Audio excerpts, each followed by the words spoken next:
All right, welcome everyone to our Top Agent Mastermind. This is a great opportunity to be able to hear timely discussion based on 4 of the top agents and group agents in the Santa Clara Valley. So without any further ado, I'd like to introduce our panel this morning, starting with a welcome to Alan Wang. Welcome, Alan. By way of background, Alan is the founder of the Alan Wang Realty Group and Keller Williams Santa Clara Valley. Alan's team ranked top 100 in the nation and has been in the industry for over 17 years. Alan is a leader who is passionate about ushering in the next generation of customer-focused real estate service professionals. Alan was also in the technology industry for over 14 years at companies which include Sun Microsystems, Google, Cisco Systems, LinkedIn, with the roles of program management and business development. Our second panelist is Anson 𝗔𝒄𝒏𝒕. Welcome, Anson. Glad to have you with us today. Anson is a licensed architect and founder of the Anson 𝗔𝒄𝒏𝒕 team at Compass. Anson has been a realtor since 2004 and has a total sales volume of $304 million. With over 15 years experience as an agent, Anson has built up his knowledge, experience, and network to become a well sought out agent for expert advice and consideration. With his background in architecture, Anson is able to help his clients find the potential in properties that would have been overlooked and present profitable opportunities to investors and sellers. Anson has also become the best agent and specialist in Rancho Rinconada and Cupertino. Our next panelist is Helen Chong. Welcome, Helen. Glad to have you with us today. Helen is a CCM and is founder of the Haylen Group in San Jose, an organization dedicated to helping clients build their real estate portfolios from residential and commercial real estate sales. She has over 15 years of real estate experience, both as a real estate agent as well as an investor. Prior to her real estate career, she was an analyst at a pension consulting firm. Helen is considered a real estate industry leader by serving in many real estate organizations. These include being on the board of the Santa Clara County Association of Realtors from 2017 to 2019, and has a current position of president of Northern California chapter of CCIM, Certified Commercial Investment Member. She is also an active real estate blog contributor to Forbes.com and ForbesSpeakers.com. Welcome. Next panelist is Kevin Swartz. Kevin is a lead agent at the 𝗔𝒂𝒏𝒕 team. Kevin is consistently ranked amongst the top producing agents and has an extensive knowledge of Sunnyvale and Eichler real estate. Given his background in education in civil engineering and project management, Kevin is the consummate analyst. He prides himself on giving clients the most precise and up-to-date assessment of real estate sales, housing trends, and property values. In turn, clients benefit from a realistic outlook on how to best navigate today's market. So welcome, panelists. We are honored that you would spend the time with us today. And so the format for the rest of our meeting will be, I will ask a series of questions ranging over a number of topic areas. I will rotate round robin who begins the answer of each question so that everyone has a chance to speak first. And also, we will be taking questions. And I would ask those who are in the audience and would like to ask questions, please enroll those in the sidebar so that people can see them. And we will collect them. And by the end, we'll read through the chat. And with what time we have, we will continue to try and answer questions. I know that Kevin has a hard stop at 20 after 2. So we want to be very careful that he doesn't get pressed beyond his time with us today. And we will go up to an hour and a half today and then close the meeting. So the main portion will be in the first hour. That's the question and answer. 1 to 2 minutes for each speaker, for each topic. I will hold up something red, there we go, that you can actually see, like my iPhone. And that means that you've exceeded the 3-minute mark and should probably finish up your sentence and then we'll go on. We want everyone to have a chance to talk. So without any further ado, let's begin. So the first questions revolve around getting to know the panel. The first question is, when did you first realize that you were going to excel in real estate as a career? And what events brought you to that realization? And for this question, we will begin with Helen. Helen, if you please. All right. Well, thank you again for having me here. When I realized this, when I actually started doing my own real estate investment, I started my real estate career as a mortgage loan officer because, as you mentioned earlier, I was an analyst, so I loved numbers. So naturally, I just thought, you know, mortgage loan business would be perfect for me. And then I started doing investing, and I found that even though I'm not very good with, you know, directions, and I thought that is a very important skill to be a real estate agent, since that was GPS wasn't that common at the time. I realized that I loved touring properties. I loved looking at foreclosure homes, especially. So that's when I found that maybe I can be a real estate agent. And I started having friends and families, well, not really families, I don't have family members here, but friends to ask me about investment advice. So that's how I started my real estate career. Excellent. Thank you for that insight, Helen. The next respondent, Kevin, could you tell us, when did you first realize you were going to excel in your real estate career, and what brought you to that realization? Well, my career started out by joining a very well-established team in my mother-in-law, 𝗛elle, and my wife, 𝗔𝒴𝒄. And I had no idea what I was getting into. I knew that I thought the idea of working in real estate would be enjoyable, maybe work a little less than I was working before. That wasn't true. Realized that pretty quickly. But, you know, I think I started realizing I could be successful once I let go of feeling like I had to have all the answers. When I first started, I thought that being a real estate professional meant you had to know everything and be able to predict what would happen. And once I kind of settled into kind of going with the flow a little bit more and you know, being more honest with people about what the facts were, took a lot of pressure off. And I think, got into an alignment with how I would like to work and how clients and I work together. And at that point, we started seeing a lot more success once just kind of let go and realize I can only share with you what I know. And beyond that, you're going to have to make your own decisions. Outstanding. Thank you, Kevin. Let's next go to Anson. Anson, when did you realize you were going to excel in real estate? It was probably after 4. Can you guys hear me okay? Just fine, thank you. I realized that I was going to excel probably after 4 to 5 years after I was in real estate. The first 4 or 5 years, I was just, you know, didn't know what I was doing. Basically, I was an average agent. One of the events that really, you know, bring me that aha moment is when I enter this event hosted by Rebecca Lynn.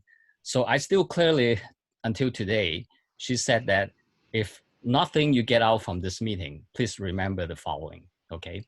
Listing presentation is a transfer of your passion to your seller. From that moment, I click it. I say, okay, what is missing in my career is passion and attitude, you know? So from that moment, I put that into my career. So that is the, you know, that's what I will feel like, what is distinct a great agent with an average agent. Outstanding. Thank you, Anson. And Alan, when did you realize you're going to excel at real estate? You know, it's quite interesting. I had a similar trajectory as Anson. I still remember my first 5 to 10 transactions were absolutely awful. And I'm sure a lot of the folks on this panel could remember. It was calling the managing broker all day long, every minute. Hey, what do I do with this? What do I do with that? And it was just extremely hard. I didn't know if I was going to make it. Because just as Kevin said, I didn't feel like I knew everything. I felt like I was a rookie and I was just, you know, deer in the headlights. And after the first 5 or 10 transactions, then I started going, all right, I'm getting the flow of this. But what really worried me about real estate was, can I keep it going? And that was always my big concern. Can I sustain it? Yes, it's great. You could have 8 to 10 transactions a year. It's a good living around here, absolutely. But could I do that every year, number one? And could I do that at a high level? It took me about 5 years, but in a different way. after 5 years, I built these systems to build a referral business, essentially, to make sure I touch my clients so that they knew I was in the business, they remember me, didn't forget me, and also knew I was a subject matter expert. After about 5 years of doing that, it really started hitting its stride, and people were just really referring customers to me. I had good experience, and so that's when things really started taking off. Excellent. Thank you, Alan. All right, let's go on to the next question. What message do you wish someone had given you early in your career that would have helped you better grow your business?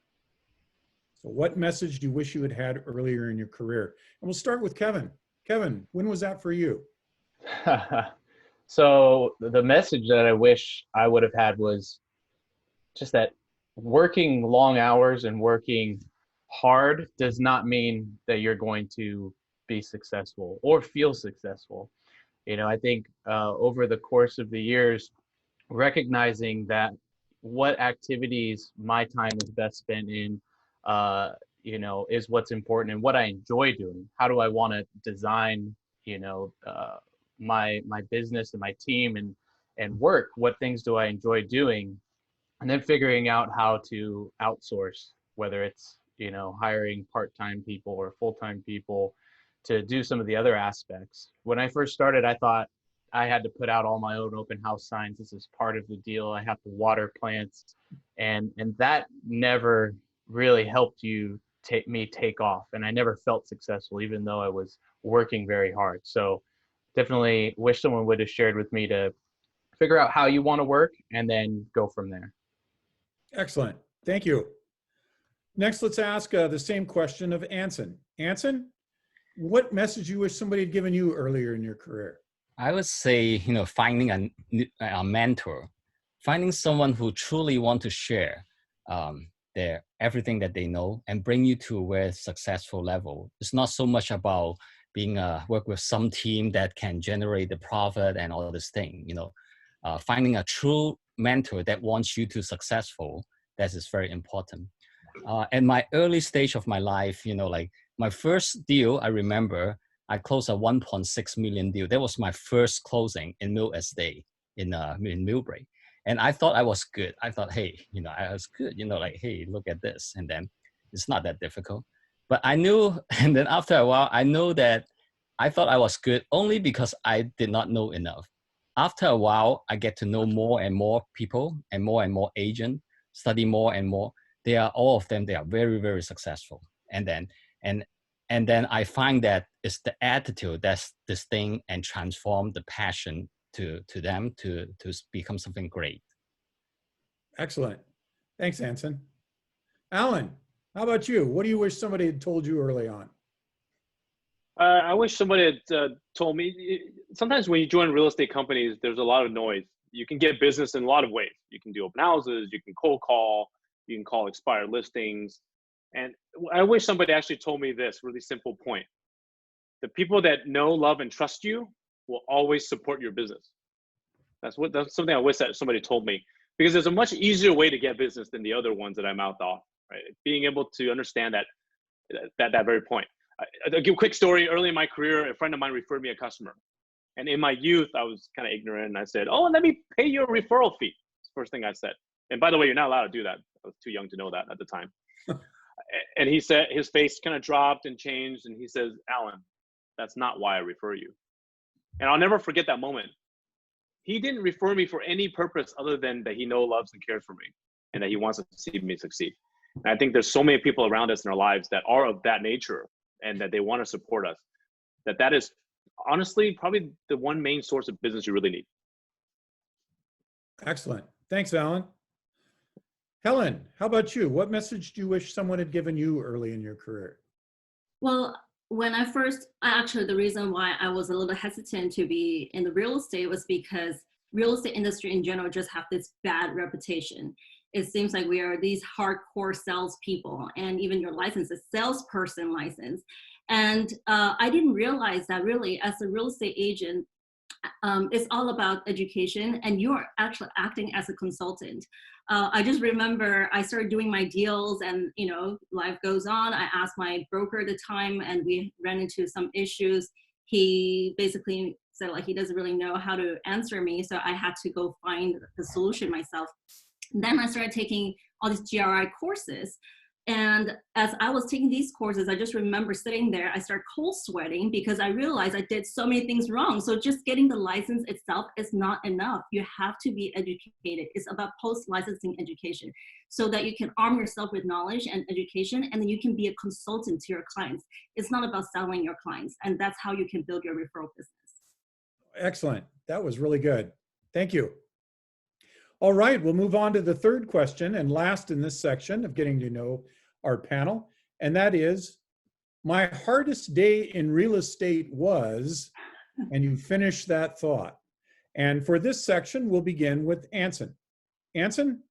My hardest day I can remember is like when at my early stage of my career, actually, that was even before I had my first offer written for my client. One of my old friends, like I known him for like 15 years since school, and then know that I get a real estate license. He say, let's work together to buy a house. I say, okay, I help you. And then we submitted the first offer. Then after that, there's a counter. Then I submitted a counter offer. Then after that, like this is about 1 week before the end of the listing period. Then all of a sudden my friend do not respond back to me. And I say, what's going on here? Then after that, I find out he got connected with the seller on Craigslist, and they strategically waited for this listing to expire. Then they can kick me out of the contract, so they have more room for negotiation. Long story short, I find out that he actually find someone from Sacramento, is a loan agent who's willing to do the loan and piggyback with writing that offer. So after I find out, I was just like very upset, very mad, Then I have two choices in my life. And then one is, hey, take it negatively and say, forget about this guy, forget about this real estate. It's not like, it's just very difficult, Or I can look into myself. I take it positively and say, I can look into myself, what have I done wrong, So the mistake I learned from here is I actually was a bad negotiator. I start to negotiate without knowing how to finish it. Besides, negotiating is not on paper. So from that lesson, I learned one thing is I would never negotiate something just on paper. You're not an agent. You're just passing on the paper. You need to really find out, to negotiate with the other side of the table. That was my mistake. So I took it positively. So at the end, I kept the relationship with this friend. 2 years down the line, and that he brought me back the first listing in Rancho Recanada. So if I didn't take it on the positive side, I took it on the negative side, there probably no Anson in Rancho today. Excellent. Thank you. Let's ask the same question, this time to Alan. Alan, my hardest day in real estate was? My hardest day there in real estate, for those of you that mostly realtors on this panel, I'm a car guy, right? So California Associated Realtors contract guy. You guys all know there's another group that prefers PRDS, right? As a rookie, I didn't know all these nuances. I use car, and yes, I'll probably still bar, but I didn't know much about PRDS. I've written a few, but I didn't know enough. And this just goes back to what Helen said about just getting your license is not enough. You need after post learning is really important. And unfortunately, at the time, I was more part time. I wasn't necessarily diving in as I should have. I'm selling my mom's house, my mom and dad's house. Of course, part-time agents, your parents are going to use you, right?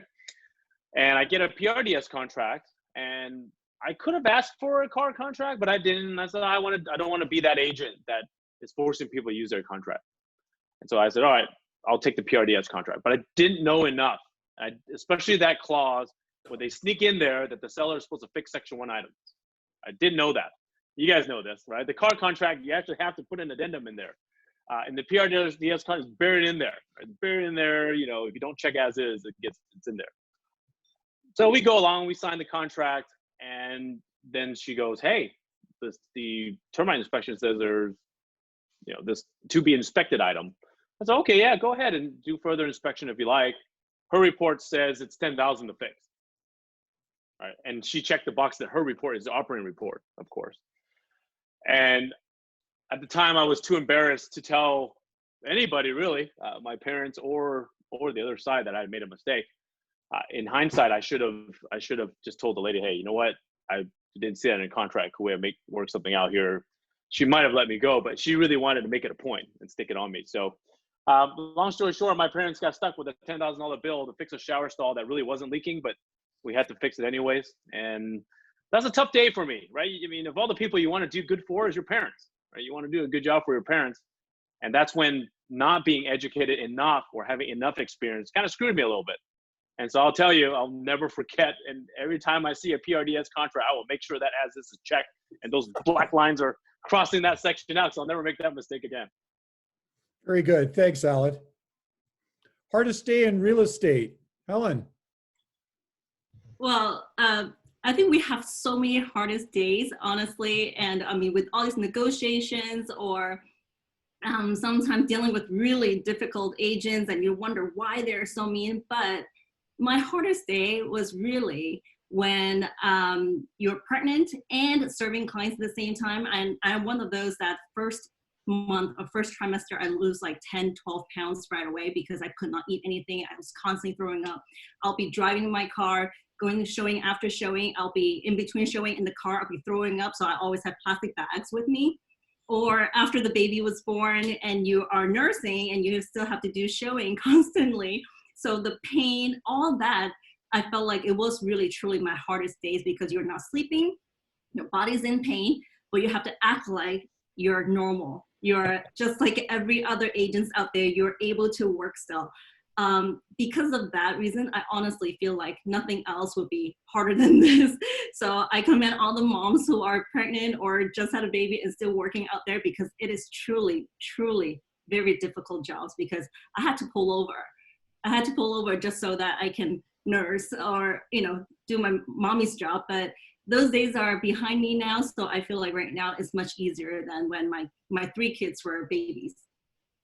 Wow, that's a challenge. Thanks, Helen. That was very good. Kevin, how about you? Hardest day in real estate was? It's probably during this sheltering in place, that first week. I started in 2012 in April, and it's just been real estate prices, market going up, up, up ever since then. And that first week, it was a lot of unexpected things, you know, with the stock, a lot of properties having to renegotiate pricing, buyers just canceling, walking away from deposits. I dealt one transaction. We went through 3 buyers on the house, 2 of which, you know, didn't have contingencies and walked away. And like, this is all new to me. I don't know. I've never dealt with this before. And, you know, luckily I think I had the mindset, like I shared earlier, that, you know, these are not things that are within my control. So even though the client is upset and they're having a challenging time, I don't need to personally take that on. But kind of on top of that, I also was in between team members. You know, my full-time assistant that I've been working with had left, and I was yet to have started the next person. And so I was trying to do everything on my own, and I was just, you know, locked in this room while my wife and partner Haylen was homeschooling kids, and all of that going on during this time was probably the most challenging, you know, and not just as a real estate agent, but really as a husband and a father, to have all of that going on, and yet still there is your family that is looking to you to be present with them, and trying to balance your time between clients and your family. And so really help to reprioritize during this time. It's been a blessing to be able to figure out the best path forward for everybody. That makes sense. Thanks, Kevin. Yeah, I think everybody hit around balance and family expectations, physical challenges, logistic challenges. We've had quite a time getting started in the real estate business, but the 4 of you have done it and mastered it. So very good. Thank you very much for your candid answers, for getting to know you type questions. Let's move on to market condition questions. So the first question is, were there any major changes in strategy that you had to employ with the current COVID-19 pandemic. And we begin this round of questioning with Alan. Okay, I'm breaking this question down to two different sides. One is the customer side, and the other one's the business side. Okay. On the customer side, honestly, nothing different per se. I'm like Kevin and probably all the agents on this panel, but as Kevin mentioned, our job is to be consultants and really educate, provide pros and cons, and let the buyers or sellers make their own decisions. So in that sense, not doing anything different, but I will say I am spending some extra time setting the proper expectation. I mean, on the buy side, people a client yesterday thought she can chop them by $700,000 on day one of the listing. I mean, you know, hold on, you know, let's pump the brakes on that, right? Let's analyze that. And then the sellers, a lot of them are still holding on to certain pricing, right? Pre-COVID pricing. And we also had a call yesterday, same thing. So, hey guys, I know you want this number. We've been on the market for 2 months. We haven't barely had much showings, et cetera.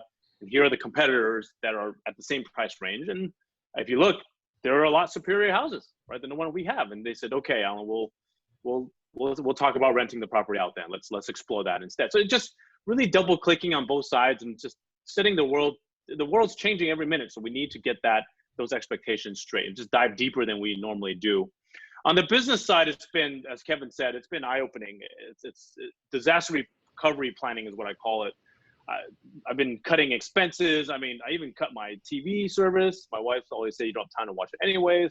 But I've just cut every little thing I can that, you know, every $10 subscription, just cut it off, right? Just so I can burn longer is what I've been trying to do. I'm looking at government programs for the team, analyzing how much runway I have, working on the team morale, of course, because there was a time when folks weren't sure what was going to happen, and then resetting goals. So yeah, just resetting my business to a level that I've never seen so I can survive this is what I've been doing. Very good. Thanks, Alan. That was a good answer in 2 parts. Next one, Helen, if you would go ahead and respond to what were the major changes in strategy that you had to employ for the current pandemic? Sure. So I agree with Alan. In terms of the customer side, it's not too much of a changes in terms of how do you consult with clients.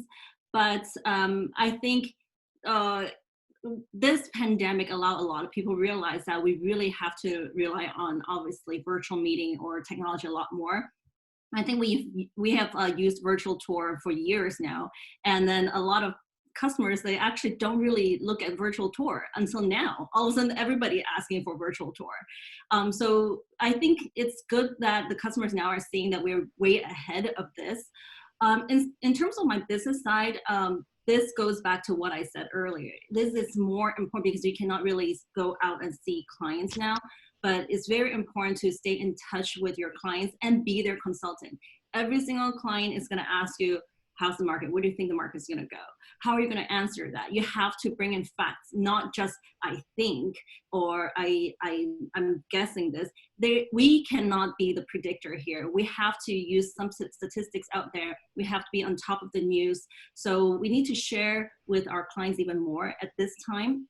So I think the biggest thing for me is that I also enjoy this part is that I get to share a lot more now with other people, with other clients, and also our real estate community. So that part, I actually really enjoy it.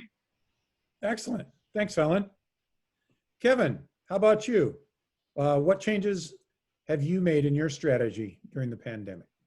So our business is mainly listings in our farms, and you know, I have another team member who works with buyers, and you know, our whole strategy on getting leads is open houses, a lot of it. And, you know, that's gone, and probably we're not going to see open houses, you know, for quite some time. And so we've shifted to doing virtual open houses and doing them on Zoom. And first and foremost, so we want to market the house, but we also want to capture leads. We want to get those buyer leads. And so figuring out how to market those virtual open houses, you know, we all know we used to see a lot of signs, open house signs on the streets as well. That was a huge piece of marketing for us too. So, you know, how do we replace that? You know, we're going to have a virtual open house this weekend, and we'll place some signs, not as many as we used to, but we're going to place some signs and have some virtual open house writers to let people know that this is something that we're doing. But actually, the virtual open house, it was so successful in terms of, yeah, a few leads, but also being able to talk to buyers and their agents about questions they had about the house, that it was really worthwhile to have that time to be able to address issues with the property, whether it's inspections, comparable sales, and build up that interest. So that even if we went back to having open houses, I thought that having a virtual open house, like kind of hour where people could come in and ask the questions, certainly would save me a lot of time of answering all the same questions on the phone with people. So I think right now it's a great time to explore, you know, different ways of doing business. But for a lot of agents who relied on open houses to get clients, you know, you shouldn't just wait around for that to return. You have to start thinking outside the box. Excellent, thank you. And last, Anson, if you would give us your answer for what major changes in strategy have you employed? Yeah, during the COVID-19, we had 8 sales, and then we closed 8 deals, and then we signed 4 new listings. But when I sit down and look at all these lead, where is this coming from? We are similar model, just like Kevin. Our model is mainly on farming and heavily rely on the open house, from the open house to generate lead. So I realized that we need to make some changes. Couple of things we do change, make it differently is our marketing language. All our marketing language right now is COVID-19 related. And then we did actually in our farm area, we passed out some masks in the earlier time, you know, the beginning. One for donation, the other one is also for marketing also.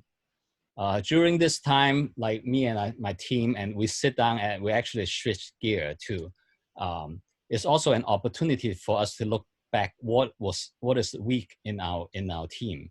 We are weak on following up with our past client. So we spend a lot of time to go back, touch base with our past client, and we try to generate more leads from the warm market. Another thing is like, we also see this as a good opportunity to expand. So we are expanding on our farm area also. Very good, thank you. The next question sort of requires you to get out your crystal ball and polish it up real good of any dust off of it. But there's actually 2 parts to this question. The actual question is, what are your projections for our local real estate market this year and next? But as has already been pointed out, I think Helen mentioned, she doesn't have a crystal ball. And, you know, maybe the others could share. But what it does mean is, if you're not willing, or not, that's a wrong thing to say. If you're not able to give a projection of the future, which I don't think any of us can, what statistics and metrics are you looking at that's helping you communicate where it appears that the market is going right now? So it's a little bit of a complex question. It's free floating.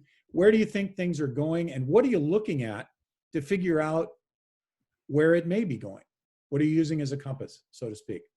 So for that one, and especially since, let's see, we'll start with Helen, and Helen also has a commercial background, so we'd also love to hear what you think about the commercial side as well. So Helen, if you please.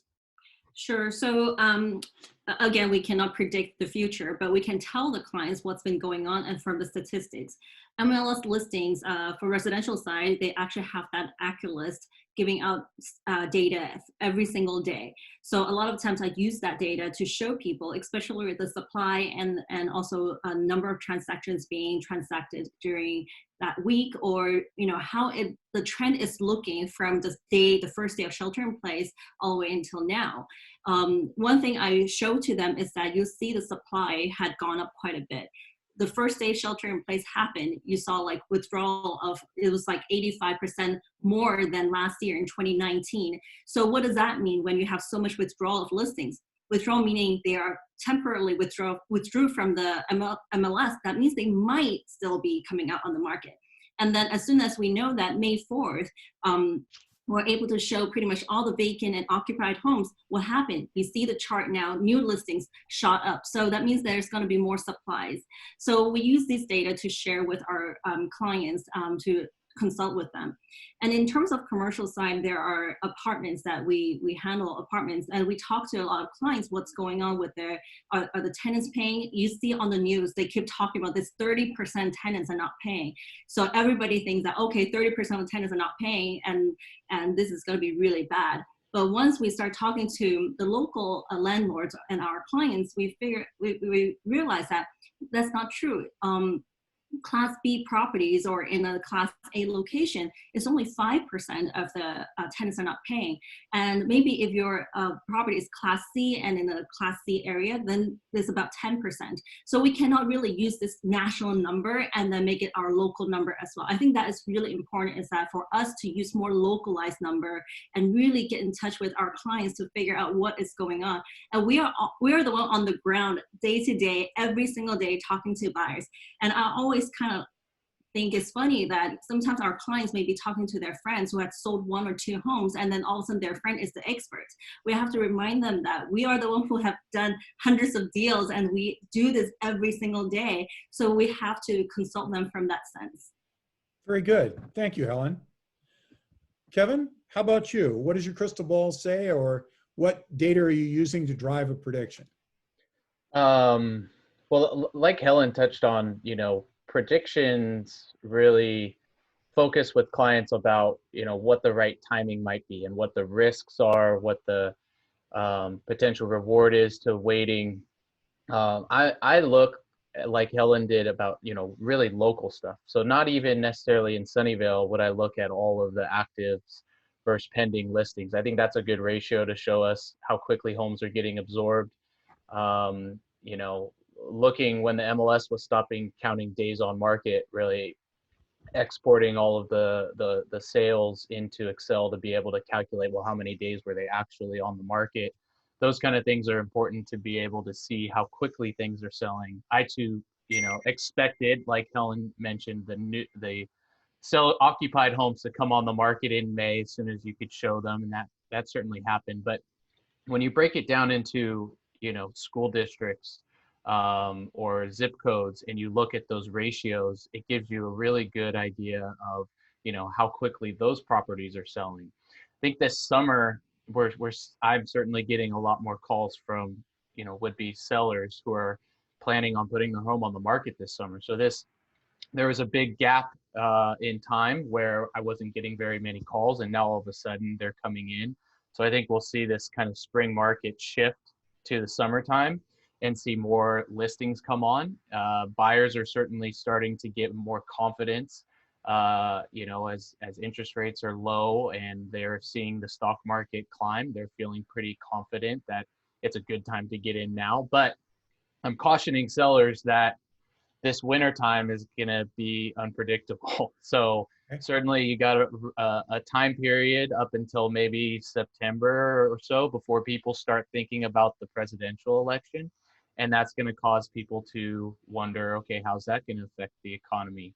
And then you have the winter time, and we don't know what's going to happen with the the COVID situation. So I'm encouraging people to put their homes on the market now, just because we don't know how it's going to be impacted in the future. But based on last year's, the trajectory was not up, up, up. It was pretty flat at the end of last year. So there's not many things that are making me feel like it's going to really continue to rise at a high rate that would be worth waiting for. And so really just trying to share those kind of details with people. Very good. Thanks, Kevin.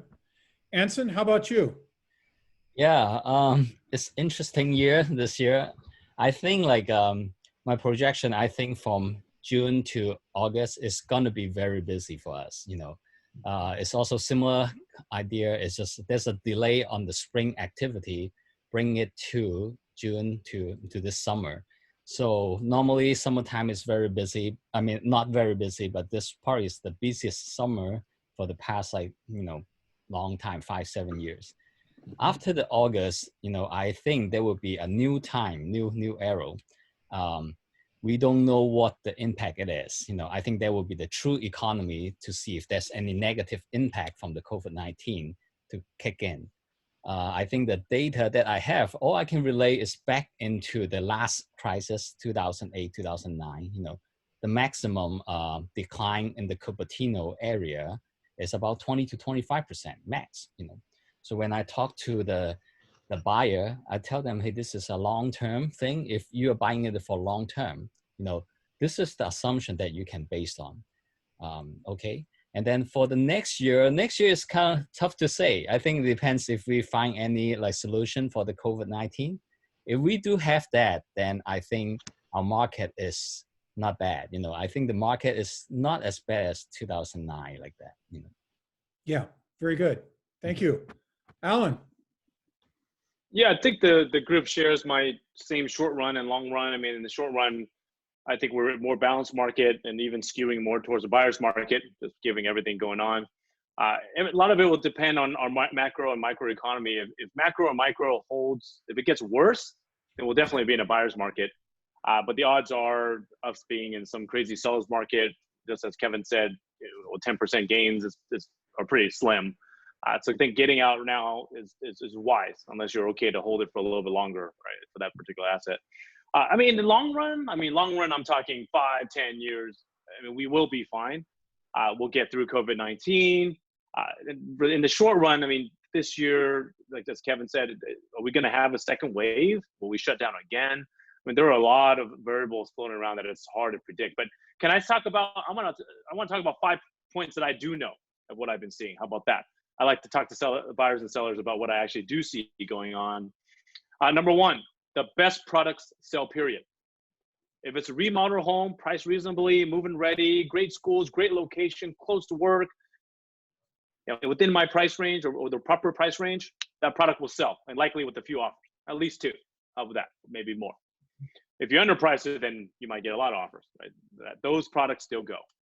Number 2, affordable homes. Homes that are affordable, especially single-family homes that are in good price ranges. I'm saying sub 1 million, sub 1.5, depending on the area. Those houses will continue to have demand and move because there's always a demand for housing at those price points. The third lesson I'm seeing right now is, and it's not a lesson, it's something we've all seen, for a certain price, the house will sell. And for a price, the house will sell. The big question is, will the seller sell it at that price? That's the question. There's always a buyer out there looking for a deal, and that's definitely the case. The fourth sector I'm a little bit worried about is townhome and condominium sector. Again, it's all location and price based, of course, hard to speak generally, but I'm seeing variable performance in this sector, especially in the condo sector. Right? And that's pretty normal because most folks want a single family home with a lot, and then if that's out of the budget, they'll go townhouse, and if townhouse out of the budget, they'll go condo. Right? So that's what I've been seeing. And my last point I've been seeing is the upper end / luxury homes will likely struggle during this period of time. So those are the 5 key points that I do see right now. Very good. Thanks, Alan. Mm-hmm. The next question is kind of a short answer for each respondent. What are you seeing in terms of buyer-seller behavior in your local markets? And let's limit that to what buyer or seller behaviors that are different or unique since this COVID is hit are you seeing? So that way it's a fairly short answer compared to in general. So what are you seeing, Kevin? You know, the only thing different I've seen from sellers is just a handful of sellers who aren't comfortable moving and relocating. They had plans to move this year and now they're delaying it a year. Okay. Other than that, that's about it. Great, thank you. Anson, how about you? I see a lot of investors on the market, or they are, you know, like they already own their own house, but they're looking for opportunity to buy some deal. Those are the buyers. Okay, excellent. Helen? Alan or Helen? Either one, but Helen's fine. Go ahead. Okay. Sorry, I could not unmute myself somehow. Actually, so the seller side, I saw that a lot of them have some hesitation, just like what Alan was saying, that obviously the homes that have been remodeled will sell much faster, but then there are some sellers saying that my home is not remodeled. I want to do the remodeling first, or I want to do expansion first before I sell. How would you, and deep inside me, I know that if they miss this mark, the price probably not going to be as high towards the end of the year. So we have to really advise them accordingly. I see like sellers are really struggling right now in terms of making that decision. Buyers, a lot of them thinking that I can still lowball. and then when we tell them that there's multiple offer situation, they're shocked. Very good. Thank you. Those are some interesting behaviors from the whole panel. All right, we move now from market condition questions into team building. The first of the team building questions is, what are the essentials in building a world-class real estate team? And we begin this round with Anson. The essential element to me, number one is hiring the right person. Number two is care. Care is equal to your passion. Number three is communication. Number four is going extra mile. Okay, very good. Thank you. And how about Alan? Yeah, what are your essentials in building a world-class real estate team? Anson covered a lot of it, but for me, the one characteristic that I look for is hustle, and not in the bad way, right? Not a hustler, but a person with a strong work ethic and drive. Somebody who's not just a 9-to-5 player, right? Somebody who actually is going to do whatever it takes. And I remember Helen and I, we were on the phone talking about a deal, and she said, if you like to sleep, this is the wrong business for you, because we were talking at 11 p.m. at night about a deal. And I still remember that. And that's what it takes in this business. We don't have office hours, right? It is a 24/7 job. If we're lucky, we'll get a few hours of sleep, but we do it because we love it. Very good. Thanks, Alan. Kevin, how about you? I think that's a good point Alan made, but I would go so far as to say like, maybe everybody doesn't have to be a hustler. I don't want to be a hustler. I don't want to be on the phone at 11 o'clock negotiating a deal. But maybe we can bring someone in that does want to do that. Overall, I think people that have high integrity, good communication, very important. And in terms of support, I would say someone that's going to really anticipate your needs. That is, I've had a number of people working with me in the past, and I found that when you have someone that is anticipating needs, they're going to challenge you to think about how to continue to grow and make the business more efficient and productive. And so I think that's very important, rather than just hiring someone that's going to do everything you tell them to do. Okay, very good. Thank you. And Helen, how about you? What are the essentials in building that world-class team? I don't know about world-class, but what I know is that hiring team member, it has to fit into your culture. The requirement for me is going to be different for Kevin, different for Anson, and different for Alan. So I do like to use the DISC personality, the personality test, to see what kind of personality they have. Knowing my team, we probably don't like people who are high Ds, because it will be hard to get along with other team members. And also because our team, a lot of times we do deals with another agent. We don't just like, oh, this is mine or this is yours. We kind of like to do deals partnering together. So you have to kind of figure out what is your strength and what is their strength, and then you find that complements for each other. So I find that it helps each other in terms of there's no conflicts when you're doing a transaction, and then you split the work. And because we all have our personal lives, we all have our families, we cannot be overwhelm ourselves and then neglect our family either. So that's why I find that working transactions together with a team member actually helps out a lot. Excellent. Thank you. All right, next question. What is your thought process for setting yearly goals, especially given where we are right now? So Alan, why don't you kick that one off for us, please? Yeah, definitely this year our team's been talking about adjusting the goals that we have set earlier this year. Last team meeting, they said, let's keep it steady and let's keep shooting. And I love that. I love that passion for my team. But at the same time, we'll probably need to reduce the goals down, given that we've kind of been on a standstill for a couple months here. But as far as goals are concerned, for my team, I want them to set goals that push the envelope. Right? If you sold 15 homes last year, your goal shouldn't be 15 this year, right? Your goals should you should push yourself. Should be at least 20, 25. It's not to set anybody up for failure. It's just, all right, let's shoot higher. And that's one of the things that I learned at KW when my team leader challenged me, Alan, let's double that next year. I said, are you kidding me? But sure enough, we got close to doubling it because our mindset shifted on attacking the goal. Thanks, Alan. Excellent. Okay, next one, Kevin. How about you? I agree with Alan that you should just keep increasing your goals. I mean, on paper, right? The number of sales, maybe, you know, the sales volume, but that's a place to start. And then the actual goals are really what you're doing on a weekly basis. You know, here's your goal. This is what how many sales you want to have. Well, how do you get there? You have so many listing appointments, buyer consultations. How are you getting those leads? What are you doing each week that is going to help you manifest that? And we don't need to adjust anything. We have those, you know, expectations about what we need to be doing in order to generate that kind of sales volume. But I think that's where the focus is, not so much, you know, looking at where you are in terms of the number of sales in the year. Are you doing everything that you set out to do each and every day? And that's where one can kind of, you know, you'll end up exceeding your goals if you're doing it that way. Thank you, Kevin. Very good. Helen, how about you? What's your thought process around the yearly goals? So I do long-term goals and short-term goals, and then of course a yearly goal as well. I remember when I first started in this business, I would do a 1 year, 3 year, and 5 years goals, and then the numbers when I look at it, I thought I was crazy to even think about it. And then I started doing the goals with my husband also, and as we were on the whiteboard putting down these numbers, and then he was like, well, if you can make that, I'll join you in your business too. I'll quit my job. And I'm like, well, you promised me. And sure enough, like 2 years later, I hit that goal, and I never invited him to join me with the business, but I can go back and say, see, you know, it's not a crazy goal. But I agree with everyone. What they're saying is that just shoot high. You know, if you don't hit it, if you hit 70%, 80%, at least you tried that hard to achieve that. And you can still be proud of you and proud of yourself.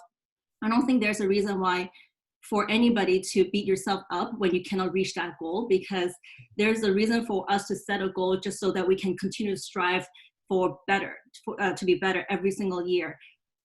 What is the purpose of life when you cannot try to strive to be better, right? If you feel like, okay, I'm done, I'm satisfied with everything, then you're not going to work hard anymore. So it is okay to have a really high goal.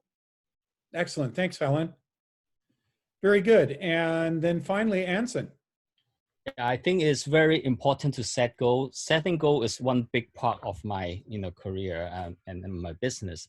So every year we set our goal around October and November, and we give time about like 2 weeks to a month to think about your next year goal. One of the biggest impact for my career is the book Think and Grow Rich. So I utilize the 6 steps on setting goals in there. So after I set the goal, I would put it down on paper. I'll put on my notebook, and then I will put the goal in my office, a big board, you know, just everybody can see it. Mm-hmm. I would put it in somewhere that I can visualize, see it. And I also do my daily affirmation. And then I also try to utilize the subconscious to achieve that goal. And once it is set, then we just let it to drive myself for the whole year. Excellent. Thank you. Very good. And then the last question within the team building section is, how do you inspire your team? And for this one, Kevin, we'll start with you, please. How to inspire. You know, I think something that this time has taught us is just that, you know, we all have more going on than just work. And so really connecting with the people on your team, building those relations, but also supporting them emotionally, right? Where it's been a challenge for a lot of people. And I don't think we talk about that enough. We put on these masks that we have to, you know, be that, you know, that person that you're working with, and we all expect each other to, you know, to really not have bring any baggage into work, but that's not true. And so I think just being real with people, sharing with them the challenges that I'm going through, and, you know, letting them know that it's okay to kind of be feeling that as well, and to make mistakes, you know, to be open and honest with each other. I think that's really important to, you know, building a good culture and just, you know, a healthy lifestyle. Excellent. Thank you, Kevin. Helen, how about you? How do you inspire your team? I love asking this question is, what is your why? I think every single person needs to have that why we're in this business. Is your why just for money? I don't think that should be the reason to be in any business at all. So I have my own story. Every single person has their own story. And at the end of the day, it's about the legacy also. I always remind my team is that we don't need to be #1 agent out there. Maybe I'm just one of those that I don't really care how many deals we're doing. What I care is that you're doing it right. Your clients really love you for what you have done for them, how you have built their real estate portfolio, how you have helped them with their first home. And you're not focusing on double ending the deal, because no matter what, if we are doing dual agency, there's no way you can represent your clients the best way possible. So that is not going to be our focus. Our focus is what we can do for our clients. And I really truly believe that when you enjoy doing what you're doing, you show your passion, just like what Anson had talked about earlier. Your clients know that, and then they're going to come back and refer a lot more clients to you. And that's why I think the most successful agents out there are the ones that will have a very strong referral basis. You don't have to do tons of marketing. Not until this year. In the past, I have not spent a dime on marketing. It's all referral basis. So I think that is very important, is that don't focus on how many transactions I'm going to do, is what kind of quality of transaction you're going to do for your client. Excellent. Thank you, Helen. Anson, how about you? How do you inspire your team? I inspire my team by lead by example, so when the team see what you do, especially during COVID-19, I think there's more inspiring than just tell them, hey, we get a contract, we get a sales, we get a listing. So these are the leading by example. That's the way I try to lead my team. Excellent. Thank you. And Alan, how about you? Yeah, Anson took the words out of my mouth. I do the same thing. I'm like Anson. I lead by example, and I relentlessly pursue excellence is what I do every day with my craft. I liken it to an athlete who's just getting up every day and just working on their craft.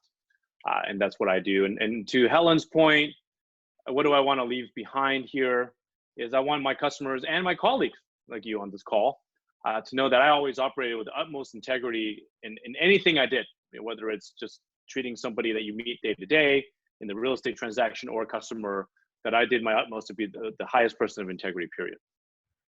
Thank you, Alan. Very good. All right, that closes our team building session. And now for the last and closing as we hit the top of the hour, how do you hope people will remember you after you retire? So one day when this is all over and you pursue the retirement goals, what do you hope you'll be remembered for? And for that, we'll start with Anson. That's a good question. I hope somebody will remember that I have some contribution to real estate and development and architecture. So maybe one day someone will drive by and they say, hey, look at this building here. That's designed by this crazy architect, Anson. Or look at this house value. Because of him, this area, the value keeps it so well. So that's what I want people to remember me as. Awesome. Thank you. And Alan, how about you? Yeah, I think I jumped the gun on that on the last question, but yeah, I just want everyone to know that Alan Wang always did things the right way, and that reputation I want to precede me and to my family. Awesome, thank you. Kevin. Same thing with integrity, but I think something that I'm starting to recognize more is I'm feeling good when I'm having a positive impact on people's lives outside of just a real estate transaction. So, early on in my career, something that I was laughing about when you asked this question is that like a lot of agents just never retire. So like, I certainly hope to, but I also don't want to wait to retire, right?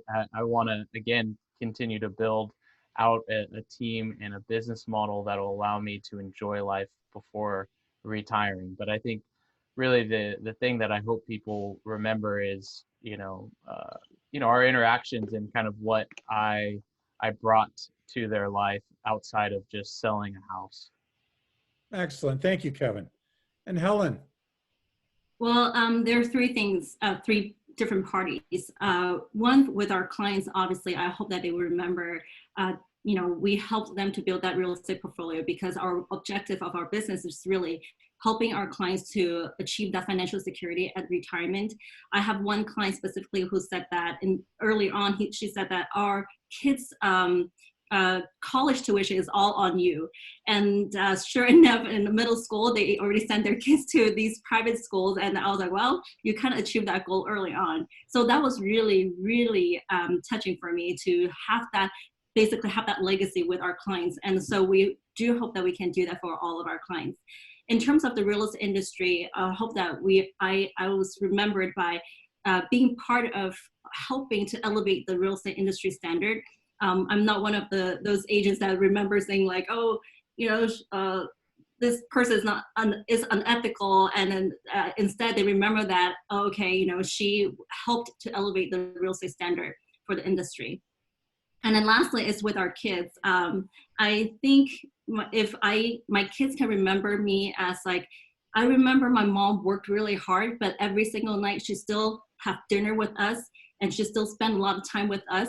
But I see her working late at night so that it doesn't compromise the time with them. I think that would be the best legacy. Just a few weeks ago, I thought it was really funny that my son, I asked my son, one of my sons, I said like, so what do you want to be in the future again? And he said, well, I want to be a scientist or a baseball player, but if those things don't work out, then I'll be a real estate agent, because I think that's even harder to achieve. I'm like, wow, really? So I think it's important for us to leave legacy for our children as well, too, so that they remember how hard we've been working. Very good. Thank you. And I'd just like to say, with that concluding set of remarks from each of the panelists, Kevin and Anson, Helen and Alan, I thank you so much for spending some time with us. The answers have been insightful and helpful. I've seen things moving through the chat very rapidly about how helpful and uplifting this has been. So I believe that your hour has been very well spent for the industry and for the agents who have been in attendance. Somewhere about 100 agents have been listening and responding. So thank you again very much. So I'm Bob Stolz. I'm the CEO and team leader for Keller Williams Santa Clara Valley, and I thank each of the panel and each and every one of those who have attended. We hope this has been wonderfully helpful to you. And so right now, we're going to transfer into the question and answer portion of our presentation. For those of you that need to go, we certainly understand, and we will do the best we can so to get all the questions answered. If you have questions, now would be the time to input them in chat, and I'll read through them and surface them. You can direct them either to an individual on the panel or to the panel at large. Please specify which way. So go ahead and get started with that. Let's see what questions we might have coming up. Be sure to put a question mark on it too. I have to scan through a lot of these really fast. Pardon? I saw Yvette has a question, if you don't mind. No, go ahead. If I had take time off when I had children, did you cut back on your schedule? How did you take care of your clients in that time? Do you follow a schedule of real estate practices daily? What did you do, or what did you do or do you do to grow your knowledge in real estate? So to be honest with you, when I had my kids, I did not cut my time from working. Even in the labor room, I was still responding text messages to my clients. Instead, I think I worked even more because I was really sleeping 3-4 hours a night only, on top of like, you know, feeding the baby and then working. And at the time I was an independent broker, so I was really working a lot on marketing as well. But one thing I think is very important for a lot of moms is that it's not even humanly possible for somebody to be working full-time and have a newborn. So what happened was that even though when I had my first child, my budget was really tight, I did hire a part-time nanny to help me out. So somebody was home helping me take care of the baby during the waking hours while I work during the day as well. So I was really, really tight on my budget, but that was how I was able to work and also having newborns at home. Excellent. Thank you for that insight into a strategy to make those difficult times happen. That's tough with small children. Absolutely. Thank you. I have another question here. Let's see. How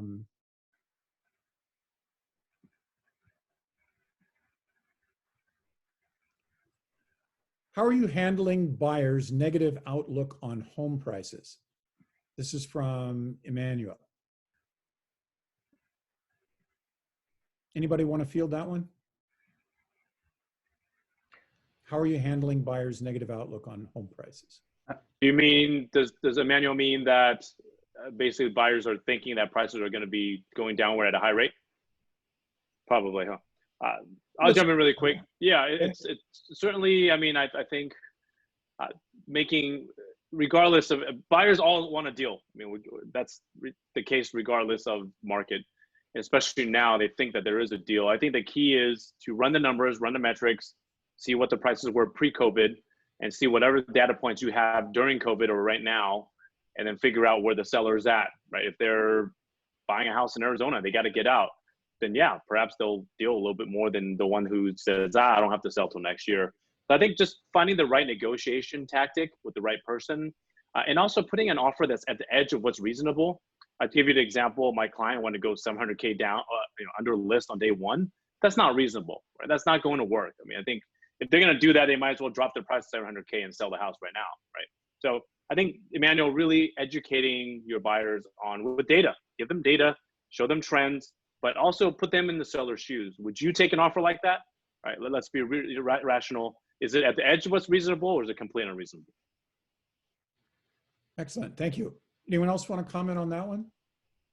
I just wanted to add that I think we should be really putting these clients or potential clients into categories, like who needs to transact, who is a serious buyer or seller, who's kind of on the fence there, and then the people like you. I think this question is about the people who are taking up a lot of your time asking a lot of questions, but they're really not going to buy because they're just not motivated.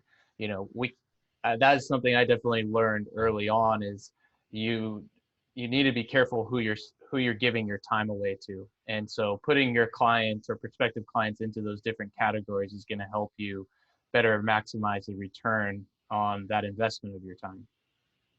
Excellent. Thank you. Here's an interesting one. It's kind of a long question because there's a little bit of a background to the question. It says, from one of the eye-openers of the pandemic is the ability to work from home for many people. Even with the SIP lifted, many believe companies will shift more toward working from home model. Will this change the dynamic of our local real estate market? And prior to this pandemic, pandemic event, buyers wanted and needed to be close to work, eliminating long commutes. So the heart of the question is, do you think this working from home will change the dynamic in our local real estate market? What do you think? I can kind of speak to that. We already started seeing some buyers requests saying that they are okay to be a little bit further. Before, everyone wanted to be close to their work.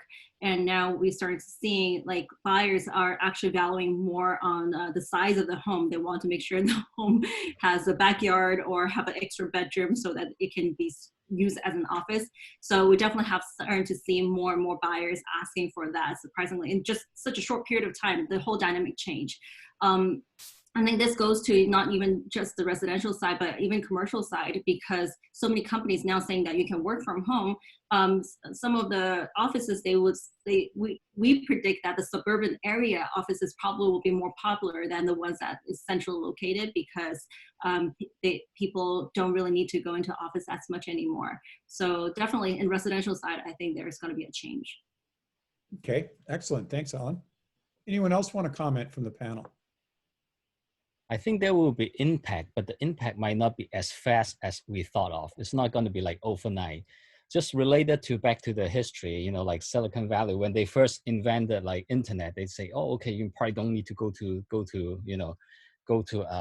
work anymore, But it takes like 20 years, 20, 30 years, go up to this point that we start using Zoom like today, So even though this thing is there, I think the impact is going to take some time to move in, to kick in.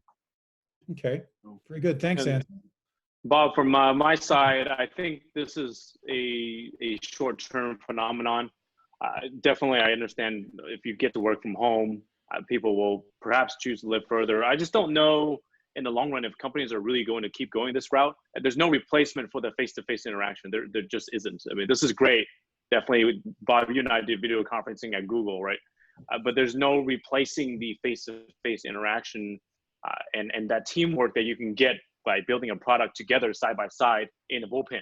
Right? There's just not. It's much harder to do. You can move faster together as a team in a co-located location. So yeah, this year, sure, work from home. Next year, we shall see. Once we get past everything, I think the companies eventually will maybe trying to get back to some type of face-to-face interaction. So the folks that are moving out far away, I would worry that eventually you might come back anyways to center.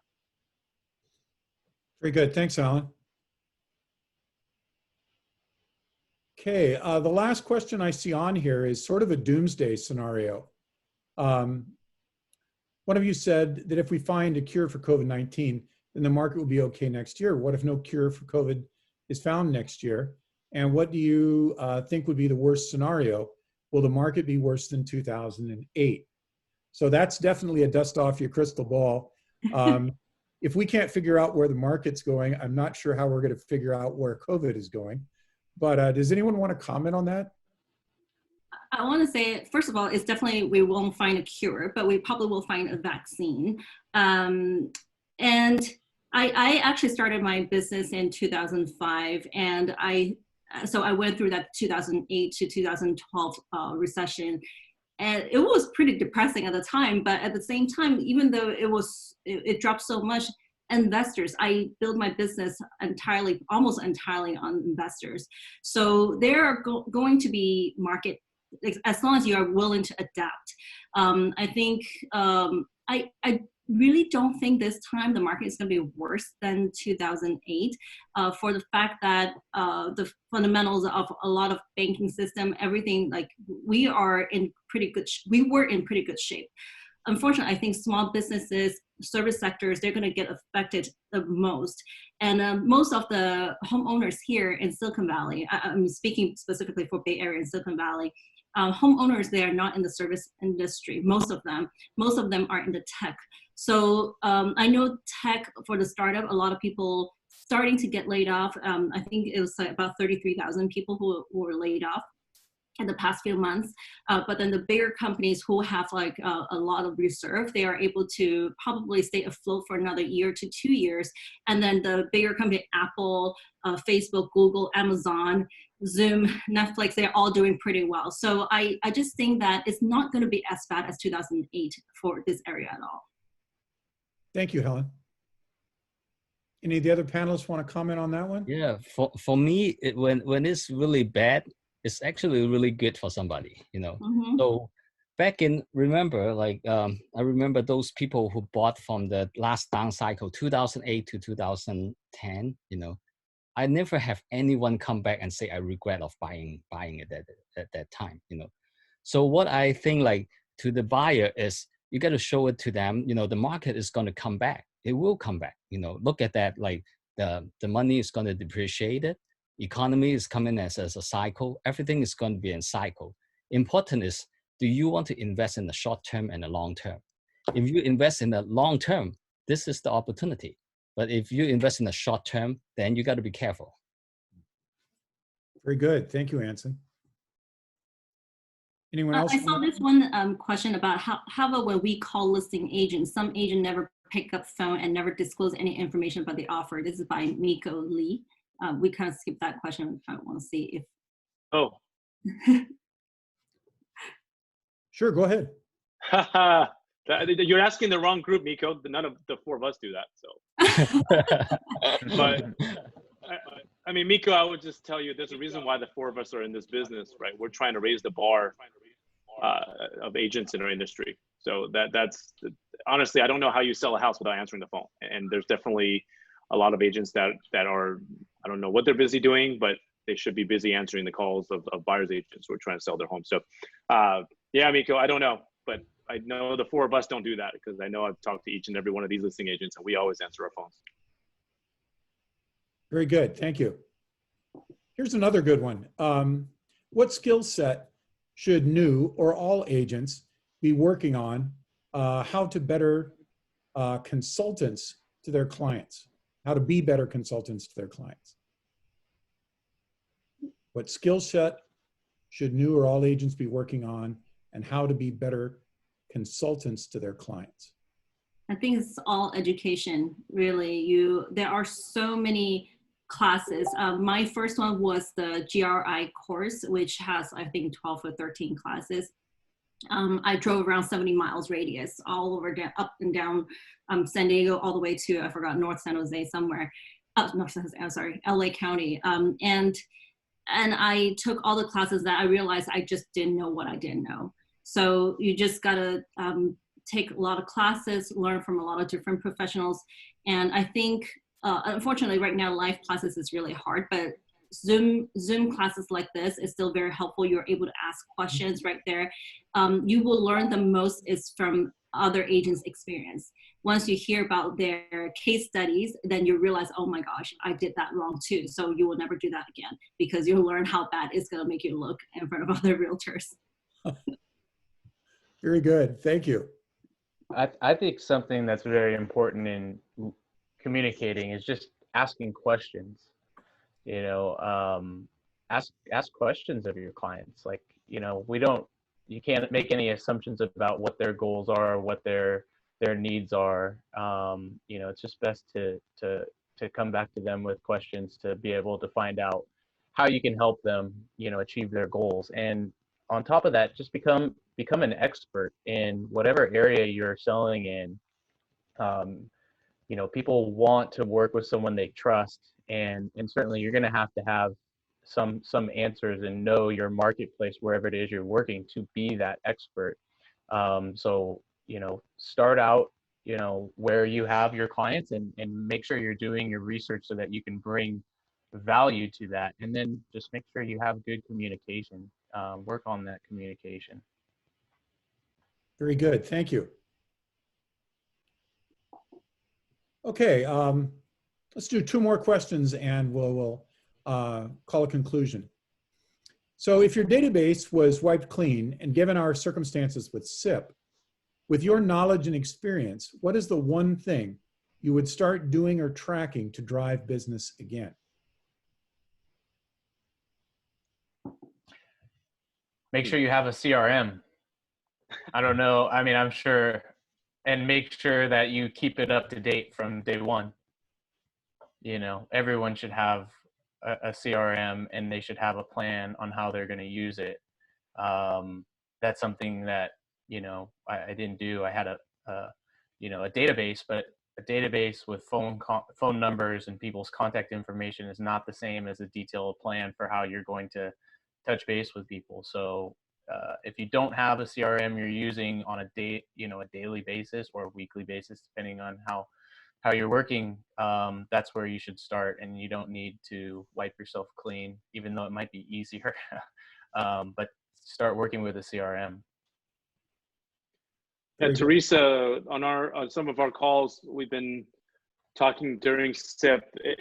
We have to understand that both buyers or sellers, a lot of them are nervous right now, and because of SIP and all that right now. So I think the key is to just love on your database with no agenda whatsoever.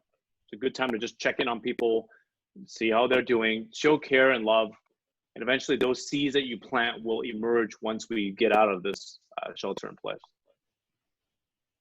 And I have to agree with Kevin and both Alans. It's like the CRM database is so important. As a matter of fact, I literally just switched my CRM, and I kind of like wiping it clean also, working with my people to do that. And I wish that's one thing I wish that somebody had taught me from the beginning of my career, is like how to manage your database, because that's the gold of your business. If you don't have a good database, you don't have it categorized, tagged, or, you know, do all that right the first place, it's going to get worse in the future, because it's easy to remember 20 people, but it's impossible to remember 6,000 people in your database, and you didn't tag them accordingly.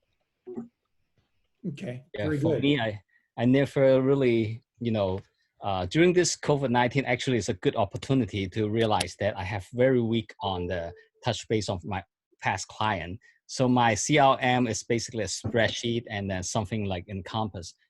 From that, like I start doing is I never really put a lot of time on the Facebook. So right now we start kind of beef up the Facebook, adding all the old client into Facebook, try to bring up the number. Those are the things that you know, we're working on right now. Sure, very good. All right, last question. How do you see disruptive technology play the roles in our industry? You heard people and companies compare agents as Uber drivers. So what's the role of technology in people, I think is what they're asking. How's that shifting? Never let anyone compare yourself with an Uber driver. Yeah, fair enough. We drive better than driver. Yes, we do. I think like I can only relate this, like every different period of time, there's technology come out and they think that they can replace human, you know.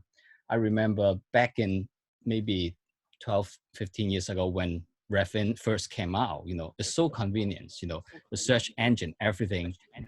We also from the past have 𝑑𝒂𝒏𝒕 Realty, you know, those are heavily on the, you know, technology. But at the end, it proven that like human, I mean, as an agent, we always find something that, you know, that given something that to add value to the buyer or seller. So I think in future, it should not be a fear that this will replace us. It should be for us, how do we utilize those and to add value to the transaction?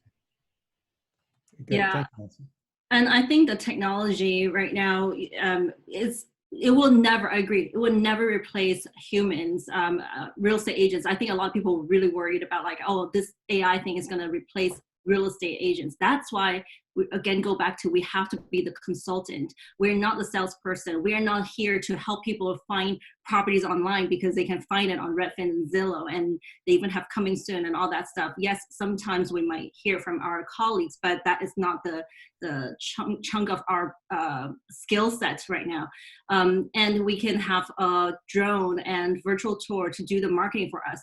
But at the end of the day, I don't think I will have a client to say that, okay, I have all these tools now, I don't need a real estate agent to give me advice on my investment. So you have to be an advisor, you have to be a consultant. You're not a salesperson here, you're not a paper pusher. We have DocuSign, we have transaction coordinator. That's not our job. Your job is being a consultant to your client. And then, for example, right now, for me during this SIP, I'm starting doing webinars to invite consumers and real estate agents and join forces to have deep discussion about the market. And this is not about me, it's not just for me. I co-host it with other agents, and then I have consumers. We have to bridge that gap, the information gap that we have between the real estate industry and the consumer, so that we can work together. So yeah, I think technology can really help our business. It's not here to destroy us. We just have to use it wisely. Thank you. Yeah, I just jumping in here, I saw a chart. I don't remember which class it was, but it was showing basically simple tasks and complex tasks, and the ability to automate usually are the simple tasks. The complex tasks are difficult to automate and streamline. So I think the question that's being asked is, could we be disrupted like taxi drivers, as Uber has disrupted the taxi industry, for example? I agree with everyone. The answer is no. For example, if you go and buy TurboTax, that's great if you have a simple tax case, but try to do one of our taxes, the four of us on this panel, and I wish you the best of luck, right? We don't just need to punch things into TurboTax. We need an advanced CPA to tell us, what do these new tax laws do to affect our particular situation? And for those cases, those are like our customers, our sellers and our buyers. They're walking into very complex situations, and that's why we will not go away. We will not be disrupted in the way of being replaced. But as Helen said, this technology will help us be more productive. I think that's really what the next generation of technology iteration should be, to make the agent more productive with our time. Very good. And with that, we conclude our web session. And thank you all again, specifically Kevin, Anson, Helen, Alan. We greatly appreciate your time. Thank you for all who attended. You have a lovely and productive afternoon. Thank Bye-bye. you. Everyone. Thank you guys. Thanks, Kevin, Anson, Helen. Thank you. All right. Thanks. All right, thanks, Bob. Bye. All right. Have a good day. Bye.